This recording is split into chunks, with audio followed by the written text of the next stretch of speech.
Hello friends, कैसे हैं आप सभी। आई होप कि आप सभी लोग बहुत अच्छे से होंगे। अच्छे से आप लोगों की तैयारी चल रही होगी। जैसा कि मैं पहले भी आप लोगों को अपने हर वीडियो में बोलती थी कि आप लोग खेल से रिलेटेड करंट अफेयर पढ़िए, योजना से रिलेटेड करंट अफेयर पढ़िए, तो वैसा ही हुआ है। अभी कल फॉरेस्ट गार्ड का एग्ज़ाम था और उसमें हमने जितने करंट अफेयर पढ़े हुए हैं, अगर आप लोग मेरी वीडियोस को डेली अपडेट कर रहे हैं, डेली पढ़ रहे हैं, तो आपके अगर 6 क्वेश्चन हैं उसमें 6 या 7 क्वेश्चन हैं, उसमें से 6 क्वेश्चन एक ही सुखद सहारा योजना मैंने कवर नहीं किया था। बाकी सारे क्वेश्चंस हमारे वीडियो से हैं। मैं ये नहीं बोलूँगी कि सिर्फ मेरे ही वीडियो से हैं, वो सब लोगों के पास रहेंगे।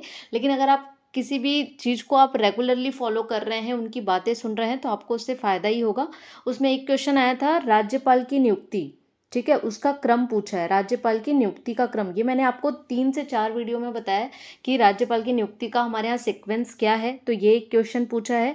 कल का ही ये क्वेश्चन है, मैंने 2-3 बार रिपीट किया है, नियत निल्लानार, ठीक है। नियत निल्लानार का अर्थ क्या है, तो आपका अपना अच्छा गांव या आपका अपना आदर्श ग्राम, ये क्वेश्चन भी आया हुआ है।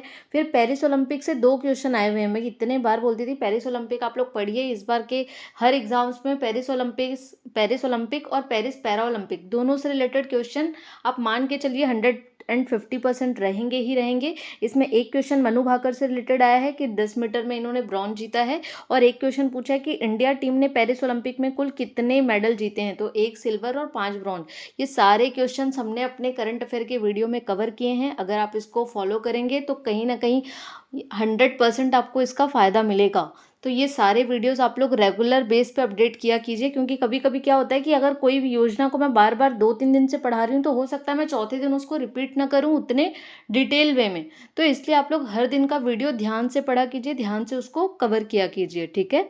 तो बहुत अच्छा लगा कि हमने जितने क्वेश्चंस कवर किए थे वो एग्ज़ाम में आए हैं, ठीक है। तो इसी हिसाब से हम अपनी पढ़ाई आगे भी जारी रखेंगे, ठीक है। तो आज का हम क्वेश्चन से स्टार्ट करते हैं। हाल ही में प्रदेश के मुख्यमंत्री श्री विष्णुदेव साय जी ने मोदी है तो संभव है पुस्तक का विमोचन किया। यह किसके द्वारा रचित है।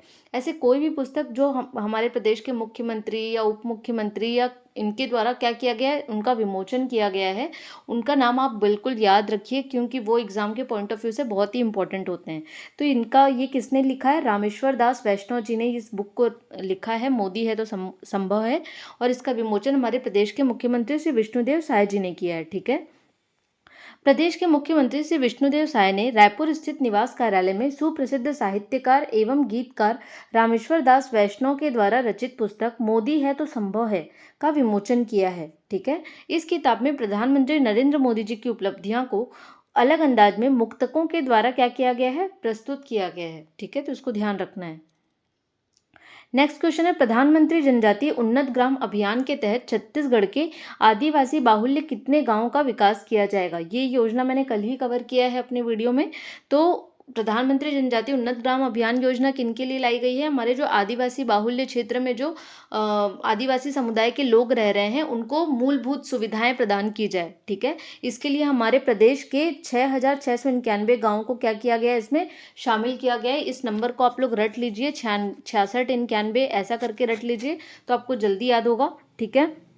ये डाटा बहुत ही इंपॉर्टेंट है, ठीक है। एक बार देख लेते हैं इसको भी। प्रधानमंत्री जनजातीय उन्नत ग्राम अभियान के अंतर्गत छत्तीसगढ़ के आदिवासी बाहुल्य 6,691 गाँव को शामिल किया गया है, जिससे गांव में आदिवासी परिवारों के सामाजिक और आर्थिक विकास के साथ साथ सभी मूलभूत सुविधाएं उनको क्या की जाएंगी, उपलब्ध कराई जाएंगी।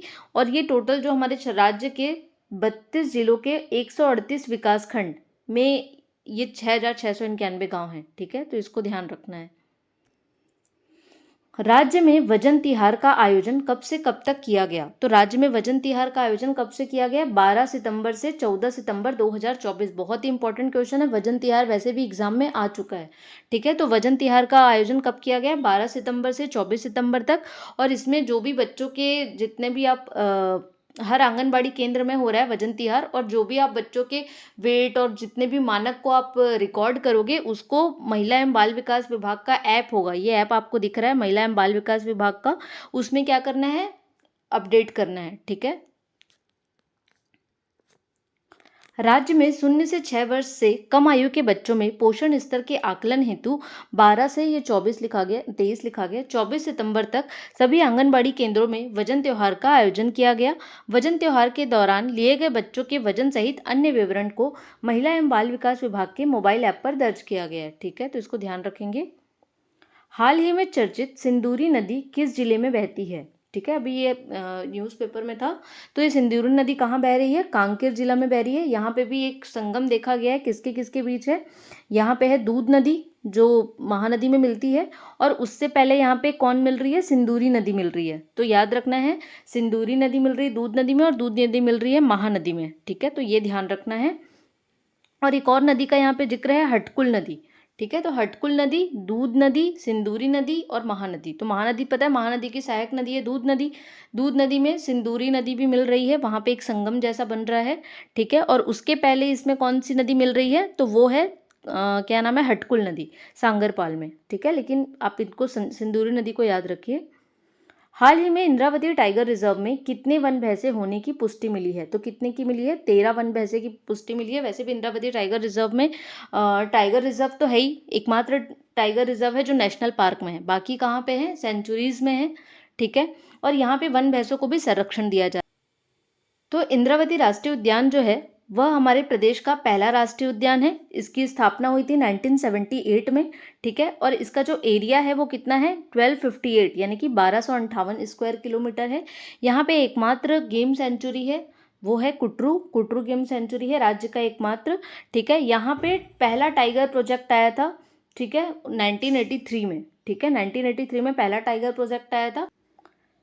अब हम नेशनल करंट अफेयर की ओर बढ़ रहे हैं। क्वाड शिखर सम्मेलन का आयोजन किस देश में किया गया है? तो कहाँ किया गया है? अमेरिका में। जैसा कि अभी हम देख रहे होंगे न्यूज़ में कि हमारे देश के प्रधानमंत्री श्री नरेंद्र मोदी जी अभी अमेरिका के 3 दिवसीय दौरे पे हैं, और वो क्वाड शिखर समिट में शामिल होने के लिए गए हैं। ठीक है, तो क्वाड मैंने इससे पहले भी आपको अपने वीडियो में बताया हुआ था।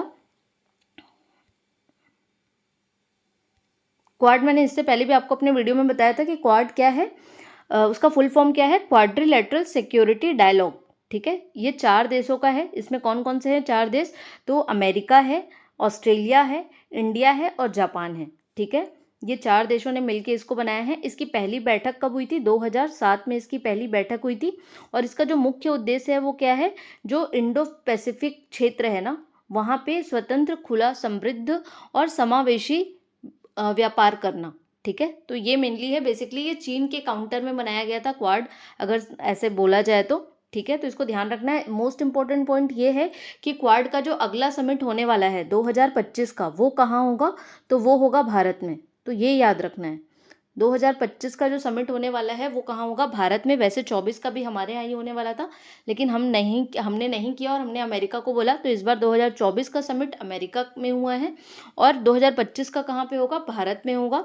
इसकी पहली बैठक हुई थी 2007 में। ये 4 देशों का यूनियन है। कौन कौन से हैं? अमेरिका, जापान, ऑस्ट्रेलिया और इंडिया। ठीक है, तो इसको ध्यान रखना है। हाल ही में भारतीय वायुसेना के नए अध्यक्ष कौन बन गए हैं? तो कौन बन गए हैं? अमरप्रीत सिंह। ये भारतीय वायुसेना के अभी एयर चीफ मार्शल बने हैं, और इन्होंने विवेक राम चौधरी का क्या लिया है? स्थान लिया है। ठीक है, तो इंपॉर्टेंट क्वेश्चन है, ऐसे क्वेश्चन एग्जाम में पूछते हैं नियुक्ति से रिलेटेड। चेस ओलंपियाड में ओपन टीम कैटेगरी में किस देश ने गोल्ड मेडल जीता है? ठीक है, तो ये बहुत ही गर्व का विषय है, क्योंकि हमारे भारत ने ही चेस ओलंपियाड में ओपन टीम कैटेगरी में क्या जीता है? गोल्ड मेडल जीता है। ठीक है, और इतिहास रचा है भारत ने। चेस ओलंपियाड के 97 साल के इतिहास में भारत ने पहली बार टीम इवेंट का गोल्ड मेडल जीता है। और ये कहाँ पे हो रहा है? अभी बुडापेस्ट में हो रहा है। बुडापेस्ट हंगरी की राजधानी है। तो वहाँ पे फाइनल में भारत और अमेरिका के बीच मुकाबला हो रहा था, जिसमें 10वें राउंड में भारत ने अमेरिका को क्या किया है? हराया है। अब ओपन कैटेगरी होती क्या है? ऐसा कैटेगरी जिसमें किसी भी टीम में पुरुष और महिला दोनों हो सकते हैं। ठीक है, और अमेरिका के खिलाफ इंपॉर्टेंट ये है कि डी गुकेश, हमारे भारत के जो ये हैं प्लेयर, डी गुकेश ने world ranking number 2 Fabiano Caruana को हराया है। ठीक है, तो ये इंपॉर्टेंट पॉइंट है, इसको ध्यान रखिएगा। तो आज के लिए हम इतना ही करंट अफेयर कवर करेंगे। अगर आपको ये वीडियो अच्छा लगता है तो प्लीज़ इस वीडियो को भर भर के लाइक कीजिए, अपने दोस्तों के साथ भी शेयर कीजिए, और चैनल को सब्सक्राइब कीजिए, और अपना सपोर्ट और अपना प्यार इसी तरीके से बनाए रखिए। Thank you so much.